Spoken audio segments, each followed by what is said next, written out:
On va s'intéresser dans cette partie grand 3 à la modélisation d'une phase condensée. Donc une phase condensée, c'est rien d'autre en fin de compte qu'un liquide ou un solide. Donc pour savoir le modèle que l'on va utiliser, on va s'intéresser à la variation relative de cette phase condensée, liquide ou solide, lorsqu'on va faire varier donc la pression ou la température. Donc pour cela, on peut déjà regarder l'influence de la pression sur la variation relative de volume d'une phase condensée. Pour cela, on introduit le coefficient de compressibilité isotherme. Ce coefficient, il est noté Qui de T. Donc voici sa définition. Donc cette définition-là, elle n'est pas à connaître. Donc on introduit ce coefficient et le suivant uniquement pour ensuite mettre en place le modèle de la phase condensée idéale, mais cette formule-là n'est pas à connaître.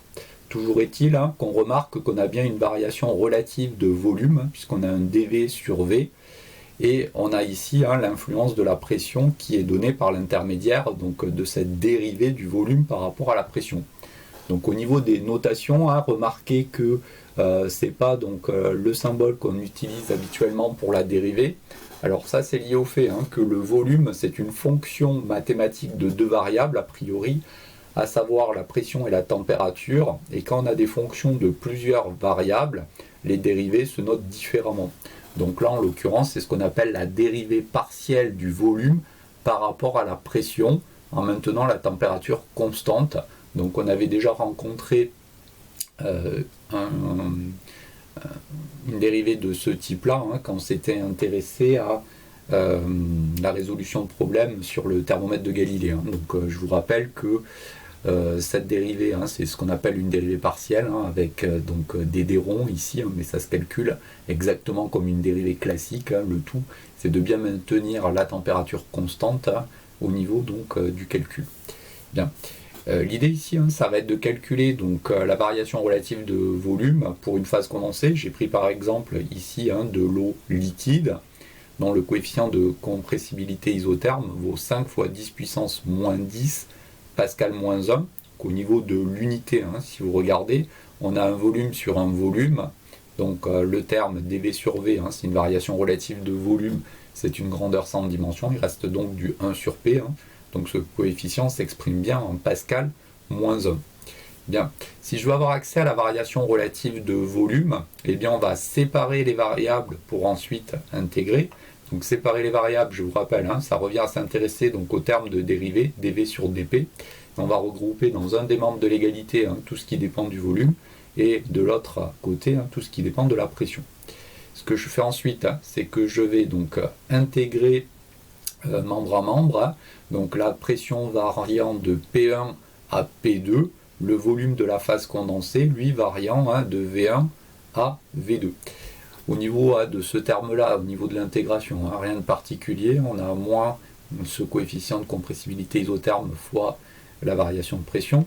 Au niveau de la variation de volume, donc si je m'en tiens à la formulation mathématique de l'intégrale, on a le logarithme népérien de V2 sur V1, et donc ce que l'on peut faire, c'est approximer ce terme, ln de V2 sur V1, à delta V sur V1. Alors ça, c'est simplement lié au fait que le volume V2, on va le voir, il va être excessivement proche du volume V1, et donc le terme qui est ici, là, à savoir le quotient V2 sur V1, on peut voir ça comme étant un petit epsilon plus 1, puisque le volume V2, on peut dire que c'est V1 plus un petit terme supplémentaire. Et donc là, on va faire un développement limité à l'ordre 1 de cette fonction. Donc c'est un peu toujours le même principe. Donc je vous rappelle, si on a sinus alpha avec alpha petit, c'est environ égal à alpha. On avait cosinus alpha qui était environ égal à 1 pour alpha petit. On avait 1 plus epsilon à la puissance alpha qui était environ égal à 1 plus alpha epsilon. Et bien là, si on donne une approximation de ln de 1 plus epsilon, pour epsilon petit, c'est environ égal à epsilon. D'où ici l'expression V2 sur V1 moins 1, et donc le terme delta V sur V1. Et donc on remarque que la variation relative de volume, de l'eau liquide, va être égale à moins Qui de T fois la variation de pression correspondante. Bien, on peut faire une petite application numérique pour regarder justement cette variation relative de volume, quel est son ordre de grandeur. Donc pour cela, eh bien, je vais me placer dans une fosse océanique en gardant à l'esprit que dans l'eau, à chaque fois qu'on va donc descendre de 10 mètres, eh bien, la pression va augmenter de 1 bar. Et donc au niveau de la surface, on a une pression qui est de l'ordre du bar. Si on se place dans une fosse océanique de profondeur environ 2000 mètres, 2 km, la pression sera donc de l'ordre de 200 bars. Et donc si je m'intéresse à la variation relative de volume correspondante, eh bien on remarque que cette variation relative est égale à moins 0,01. Alors c'est négatif, ça traduit simplement le fait que le volume va diminuer, on va avoir une compression. Autrement dit, on va avoir ici une variation relative de volume pour l'eau liquide qui est de l'ordre de 1% si on passe d'une pression de 1 bar à une pression de 200 bars. Donc on remarque que cette variation relative, elle est quand même extrêmement faible. Alors quand je dis extrêmement faible, c'est en comparaison d'un gaz. Donc ce qu'on peut faire, c'est s'intéresser cette fois-ci eh bien, à de la vapeur d'eau et regarder quelle serait donc la variation relative de volume pour cette vapeur d'eau si on fait subir à ce gaz eh bien, une élévation de pression analogue, autrement dit qu'on passe de 1 bar à 200 bars. Donc là, ce qu'on va utiliser, c'est le modèle du gaz parfait pour faire une application numérique facile. À savoir, on va avoir donc à température constante, PV égale constante. Donc je vous rappelle, dans ce coefficient de compressibilité isotherme, on ne regarde que l'influence de la pression, et donc on maintient donc la température constante. Donc à température constante, le produit PV est constant. On va donc avoir P2V2 égale P1V1, ce qui me permet de connaître le volume V2, la pression donc de 200 bars. Et donc si j'exprime la variation donc relative de volume, V2 moins V1 sur V1, eh bien on remarque que c'est égal ici à P1 sur P2 moins 1. On a encore ici une compression, mais vous remarquez qu'on n'a plus du tout le même ordre de grandeur pour la variation relative de volume, puisqu'on a une variation relative de près de 100%, à savoir 99,5%.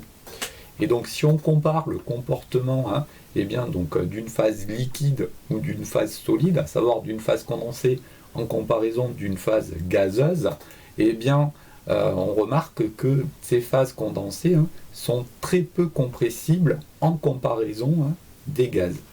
Et donc ça, c'est la conclusion qui sera à retenir, à savoir qu'une phase condensée, elle est peu compressible, à savoir la variation relative de volume de cette phase condensée va être très faible quand on va s'intéresser à une variation de pression au sein donc, de cette phase condensée. Ce que l'on peut faire, c'est regarder également l'influence de la température sur la variation relative de cette phase condensée également. Donc là, on introduit le coefficient de dilatation isobar. Donc ça, c'est un coefficient que l'on avait justement introduit donc, lorsqu'on s'était intéressé donc, au thermomètre donc, de Galilée. Donc c'est défini comme étant 1 sur V, la dérivée partielle du volume par rapport à la température. Donc cette fois-ci, on maintient la pression constante. Donc ce coefficient-là, il n'est pas à connaître non plus. Donc ce qui sera important de retenir, c'est la conclusion qu'on va donner vis-à-vis de la dépendance de la variation relative du volume vis-à-vis de la température, pour ensuite justifier le modèle de la phase condensée idéale que l'on va introduire. Donc là, je prends encore une fois de l'eau liquide pour faire une petite application numérique avec un coefficient de dilatation isobar en 3 fois 10 puissance moins 4 Kelvin moins 1. Donc par analyse dimensionnelle, on se rend bien compte qu'ici on a un volume sur un volume fois l'inverse d'une température, donc ça s'exprime bien en Kelvin moins 1. Donc en reprenant la même démarche que précédemment, on peut facilement avoir accès à la variation relative de volume. Et donc si on s'intéresse à une variation de température de l'ordre de 100 degrés Celsius, donc là attention, c'est une variation de température, donc une variation de 100 degrés Celsius ou de 100 degrés Kelvin, ça revient au même. On se rend compte que la variation donc, relative de volume est de l'ordre ici de 3% pour l'eau liquide. Donc cette fois-ci c'est positif, lorsqu'on va chauffer le liquide, il va avoir tendance à se dilater un peu, mais vous voyez encore une fois, pas tant que ça, puisque on a une variation relative de volume qui est simplement de l'ordre de 3%. Comme précédemment, pour regarder l'influence de la pression, je peux faire le même type de calcul pour de la vapeur d'eau par exemple, qui va subir donc une élévation de température de 100 Kelvin également. Donc je vais utiliser encore une fois l'équation d'état du gaz parfait, PV égale nRT. Je me place à pression constante, puisque ici on ne regarde l'influence que de la température sur la variation relative de volume de l'objet auquel on s'intéresse. On va donc avoir le rapport V sur T qui est égal à une constante, d'après l'équation d'état du gaz parfait à pression constante, ce qui permet d'avoir accès au volume V2 et donc à la variation relative de volume. Donc ici, vous remarquez que pour la vapeur d'eau, la variation relative de volume est de l'ordre de 27%. Donc là, l'écart de variation relative entre la phase condensée, à savoir l'eau liquide, et le gaz est moins importante que dans le cadre de l'influence de la pression, mais malgré tout, on remarque que la phase condensée, elle est beaucoup moins sensible à l'influence de la température du point de vue de la variation relative de son volume que celle d'un gaz. Et donc on pourra donner une conclusion analogue à celle qu'on avait donnée précédemment, à savoir qu'une phase condensée est une phase qui est peu dilatable. Donc par peu dilatable, il faut bien voir ce que ça signifie, à savoir que le volume relatif de cette phase condensée sera relativement faible lorsqu'on va faire varier la température. Bien, on a donc nos deux conclusions, à savoir qu'une phase condensée, c'est une phase qui est peu dilatable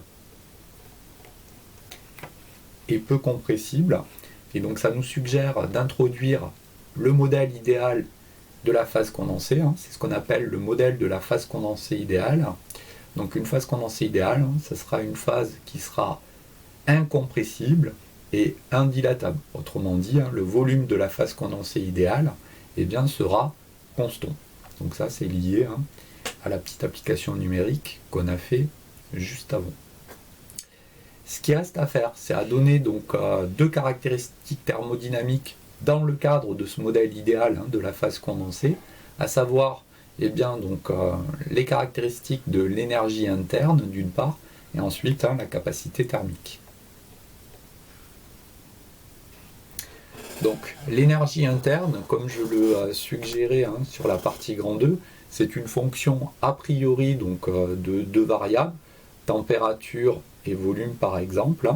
Donc ici, compte tenu du fait que le volume de la phase condensée idéale ne va pas varier, l'énergie interne de cette phase condensée idéale ne va dépendre en fait que d'un seul paramètre, à savoir la température. Et donc ici, on a une fonction uniquement de la température. Ainsi, si on s'intéresse à une variation de température d'une valeur T1 à une valeur T2, la phase condensée idéale va voir son énergie interne passer de la valeur U de T1 à U de T2, puisque la seule dépendance de cette grandeur, c'est la température. Et donc la variation macroscopique delta U de l'énergie interne entre ces deux températures T1 et T2, s'écrira comme U de T2 moins U de T1, qui sera égal à C T2 moins T1. Et donc ce coefficient de proportionnalité ici, qui permet de relier la variation de température à la variation d'énergie interne, c'est encore une fois ce qu'on appelle la capacité thermique ou calorifique de la phase condensée idéale. Donc ici, pas besoin de préciser qu'on est à volume constant, on a une capacité thermique unique pour la phase condensée idéale. Donc ça, on en reparlera dans un chapitre ultérieur. Donc on parle simplement de capacité thermique ou calorifique de la phase condensée idéale. Et donc si on fait une petite application numérique pour terminer, la capacité thermique massique de l'aluminium, c'est 800 joules Kelvin-1 kg-1. Et donc l'énergie interne d'un kilogramme d'aluminium verra son énergie interne augmenter de 800 joules si la température, elle, augmente de 1 degré Celsius ou 1 degré Kelvin, ce qui revient au même.